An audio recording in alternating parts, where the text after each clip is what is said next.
नमस्कार सर्वांना. आज आपण बनवणार आहोत मिक्स हेल्दी मल्टीग्रेन आटा. भाकरीसाठी आपण हा आटा बनवणार आहोत.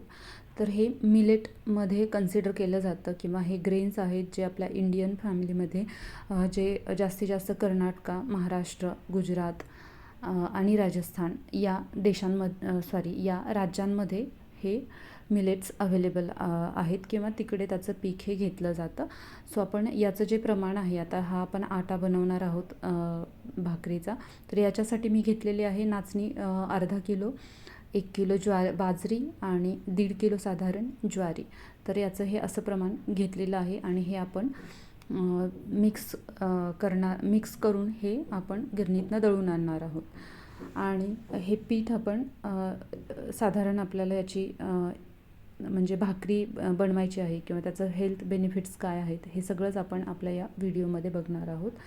सो हे खूप हाय रिच आणि हाय कॅल्शियम रिच, मॅग्नेशियम रिच असं हे पीठ आहे किंवा आटा आहे. तर याच्यातनं बऱ्याच गोष्टी आपल्याला मिळतात, जसं की मॅग्नेशियम आहे, कॅल्शियम आहे, आयर्न आहे. लहान मुलांच्या डाएटमध्ये हे खूप हेल्पफुल असं राहतं. हे मी पीठ चाळून घेतलेलं आहे, कारण शक्यतो चाळून नाही घेतलं तरीही चालतं. बट आपण जेव्हा बाहेरनं हे दळून आणतो पीठ, तेव्हा त्याच्यामध्ये कधी काही मिक्स झालेलं असतं किंवा काही पडण्याचे म्हणजे थोडंसं काही पडण्याचे चान्सेस असतात, जसं की एखादं म्हणजे काहीही असू शकतं त्याच्यामध्ये. तर शक्यतो मी चाळूनच घेते पीठ, जेणेकरून काही खराब त्याच्यामध्ये काही मिक्स होऊ नये म्हणून. आणि म्हणजे सगळा आटा हा त्याच्यामध्ये व्यवस्थित हा चाळला जातो. आणि हे जे पीठ आहे, तर हे मळण्यासाठी आपण नॉर्मल नॉर्मल वॉटर घेतलेलं आहे, हॉट वॉटर घेतलेलं नाही आहे. रेग्युलर पाण्याने ही भाकरी छान अशी फुगते आणि बनवता येते. ह्याला व्यवस्थित असं हे मिक्स करून घ्यायचं. महाराष्ट्रामध्ये याला चुरून घेणं असं म्हणतात. तर हे व्यवस्थित असं एकजीव पीठ करून त्याची भाकरी बनवायची आहे. साधारण कुठलीही भाकरी असेल किंवा चपाती असेल तर त्याचं बनवण्याचं प्रमाण जे असतं, तर ते म्हणजे क्वांटिटी किती असते एका चपातीची किंवा भाकरीची, तर ती असते साधारण 30 ग्रॅम. 30 ग्रॅमची ही आयडियल क्वांटिटी असते. बट शक्यतो महाराष्ट्रीयन पद्धतीमध्ये थोडंसं जास्त पीठ घेतलं जातं, 40 ते 50 ग्रॅमपर्यंत. तर मीही त्याच पद्धतीने हे पीठ घेतलेलं आहे. बट डाएटच्या दृष्टिकोनातून आपण घेतो आहे तर थोडंसं कमी प्रमाणामध्ये घ्यायचं, लाईक 30 ग्रॅम्स. तो 30 ग्रॅम्सची 1 भाकरी हे त्याचं प्रमाण आहे. आणि आपण ही भाकरी व्यवस्थित असं आता त्याला चुरून घेतलेलं आहे आणि त्याचा गोळा बनवून छान हा आपण आता थापून घेणार आहोत. तर हे थोडंसं खाली पीठ टाकून घ्यायचं आणि त्याच्यावरती व्यवस्थित अशी ही भाकरी थापून घ्यायची आहे. याच्यामध्ये वेगवेगळे कंटेंट्स असल्यामुळे वेगवेगळ्या प्रकारचे न्यूट्रियंट आपल्याला मिळत असतात. सो ज्वारी, बाजरी याच्यातनं रेग्युलर तसं बघायला गेलं तर कार्बोहायड्रेट्स आहेत, प्रोटीन्स आहेत किंवा जे काही आपल्याला फायबर कंटेंट आहे, तर हे सगळे घटक या भाकरीतनं आपल्याला खूप चांगल्या प्रमाणामध्ये मिळतात. त्याच्यामुळे तुम्ही एखादा डायबेटिक पेशंट असेल किंवा कोलेस्ट्रॉल वाढलेलं आहे, आजकाल कोलेस्ट्रॉल लेवलचं प्रमाण हे खूप जास्त प्रमाणात वाढलं जातं.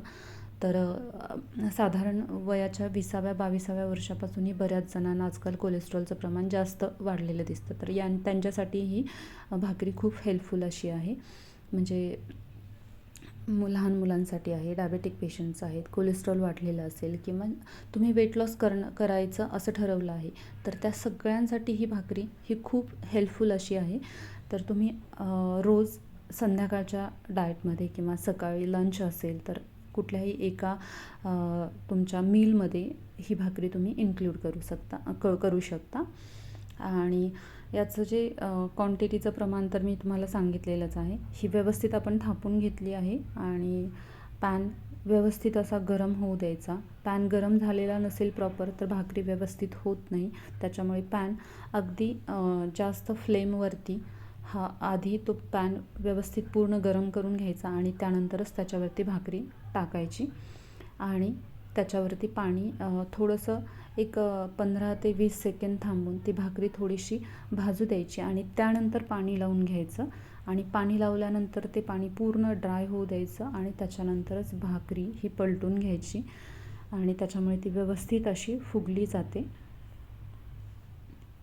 सो आपण ही आता व्यवस्थित अशी भाजलेली आहे एका साईडने आणि आता दुसऱ्या साईडने आपण हिला व्यवस्थित भाजून घेतो आहे. आणि जसं मी सांगितलं की वेट लॉससाठी आहे, किड्ससाठी आहे किंवा डायबेटिक पेशंटसाठी आहे, या सगळ्यांसाठीच ही खूप हेल्पफुल अशी ही भाकरी आहे. आणि सगळ्यात महत्त्वाचं म्हणजे ज्यांना ग्लुटेन सेन्सिटिव्हिटी आहे किंवा ग्लुटेन सेन्सिटिव्हिटीचा प्रॉब्लेम होतो, तर धिस भाकरी इज लाईक की ग्लुटेन फ्री भाकरी आहे. डाएटमध्ये ज्यांना ग्लुटेनशी काही प्रॉब्लेम्स आहेत तर त्यांनी आवर्जून ही भाकरी त्यांच्या डाएटमध्ये इन्क्लूड करायला हवी.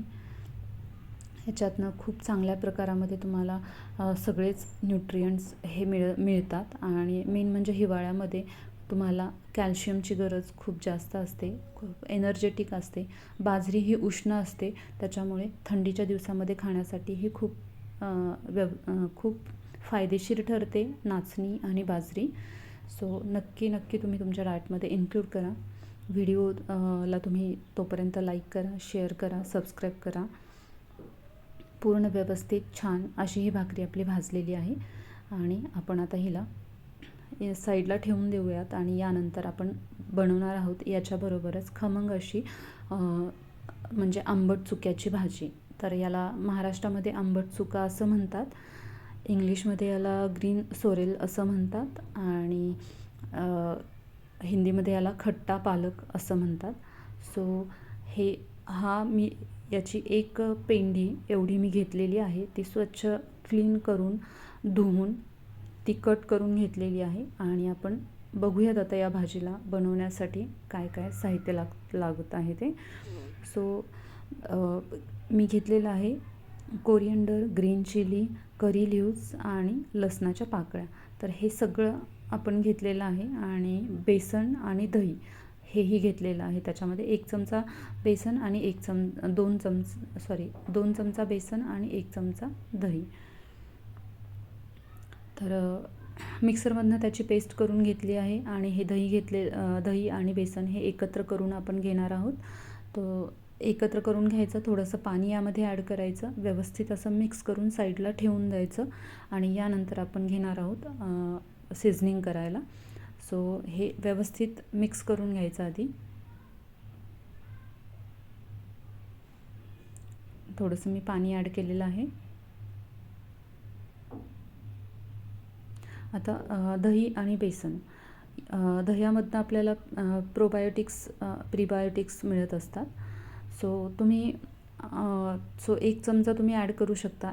आंबट चुका हा ऑलरेडी आंबट असतो, त्याच्यामुळे तुम्ही तो स्किप केलं दही तरीही चालेल आणि फक्त बेसनाचं पीठ त्याच्यात ॲड केलं तरीही चालतं, काही हरकत नाही.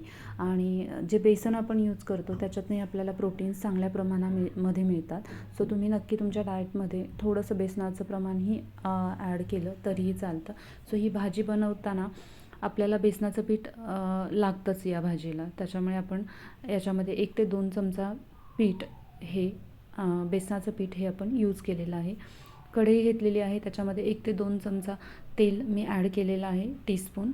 त्याच्यात जिरे मोहरी टाकलेली आहे. त्याच्यानंतर आपण जे कोरिअंडर, लसूण आणि ग्रीन चिली घेतली होती त्याची पेस्ट करून आपण याच्यात ॲड केलेली आहे आणि त्यानंतर आपण याच्यात भाजी ॲड करून घेत आहोत.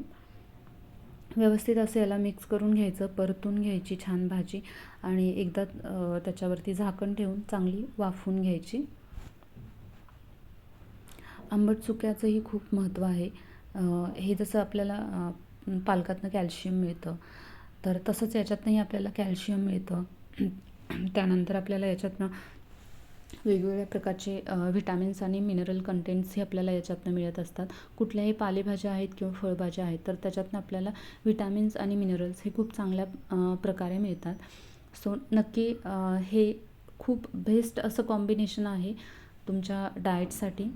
वेट लॉससाठी हे परफेक्ट आहे आणि जे कोलेस्ट्रॉल पेशंट्स आहेत किंवा डायबेटिक पेशंट्स आहेत तर त्यांच्यासाठी हे खूप चांगलं असे हे कॉम्बिनेशन आहे भाजी आणि भाकरीचं.